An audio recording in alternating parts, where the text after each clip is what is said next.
और अब बात पश्चिम बंगाल की, जहां ममता के हाथ से सिर्फ सत्ता नहीं बल्कि पार्टी भी निकलने की तैयारी में है, क्योंकि बागी ऋतव्रत बनर्जी को स्पीकर नेता प्रतिपक्ष की मंजूरी दे दी थी। ऋतव्रत बनर्जी ने स्पीकर को 58 विधायकों का समर्थन पत्र सौंपा। यानी जैसा महाराष्ट्र में उद्धव ठाकरे के साथ हुआ, क्या वैसे ही बंगाल में ममता बनर्जी के साथ होने वाला है।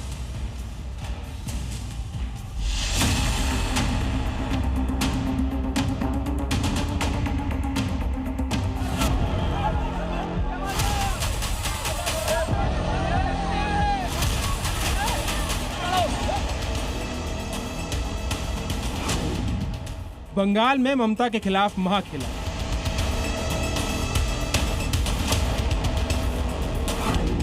सत्ता के बाद पार्टी भी हाथ से जाएगी क्या?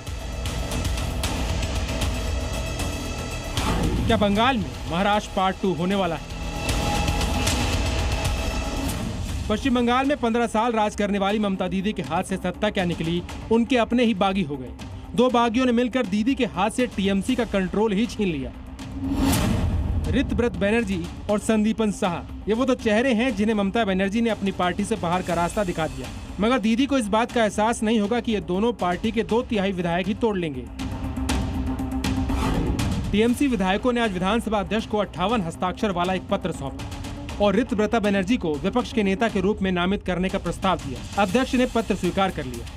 जो पिक्चर जो है कुछ साल पहले महाराष्ट्र में देखा गया था, शिंदे जी के नेतृत्व में जो हुआ था, वही चित्र की पुनरावृत्ति अभी बंगाल में हो रहा है, बंगाल विधानसभा में हो रहा है। और आज ही जो चिट्ठी है, करीब 60 विधायक, टीएमसी की तरफ से 80 विधायक जो है वो जीते थे और उनमें से करीब 60 विधायक जो है वो उनकी तरफ से सिग्नेचर किया गया चिट्ठी। ऋतव्रता बनर्जी ने आज भले ही विधानसभा में नेता विपक्ष के पद के लिए अपना दावा ठोका हो, लेकिन उन्होंने पहले ही बता दिया कि बंगाल विधानसभा में अब ना तो ममता बनर्जी हैं और ना ही अभिषेक बनर्जी।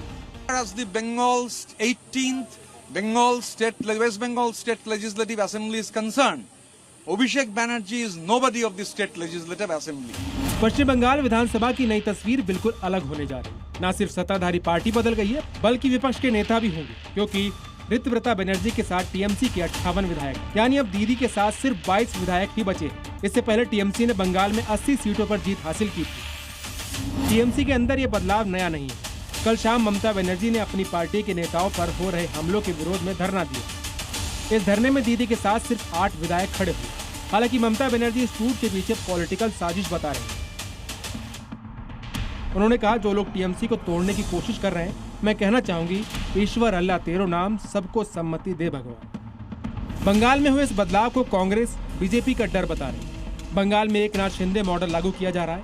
टीएमसी के विधायकों को डर है कि अगर वो बीजेपी में शामिल होते हैं तो मुसलमान उन्हें ऐसा नहीं करने देंगे। आज नया दल बनाने की कोशिश कर रहे हैं। इन सबको खिलाफ एक ना एक भ्रष्टाचार के आरोप है और ये सब बचने के लिए, क्योंकि पहले तो बीजेपी पार्टी के साथ ईडी और सीबीआई थी, अभी तो सीआईडी भी आ गए, बंगाल के पुलिस भी आ गए, तो ये डर के मारे बचना चाहते हैं। इससे पहले अभिषेक बनर्जी के लेटर हेड पर पश्चिम बंगाल विधानसभा स्पीकर को चिट्ठी भेजी गई। चिट्ठी में शोभन देव को नेता विपक्ष बनाने का प्रस्ताव भेजा था, जबकि विधायक संदीपन साहा और ऋतव्रत बनर्जी ने शिकायत कर दी कि इस प्रस्ताव पर उनके हस्ताक्षर फर्जी हैं। इस शिकायत के बाद ममता बनर्जी भड़क गई और दोनों विधायकों को पार्टी से निकाल दिया। मगर राजनीति का रुख ऐसा बदला कि उन्हीं दो विधायकों ने दीदी से खेला कर दिया। ब्यूरो रिपोर्ट, जी मीडिया।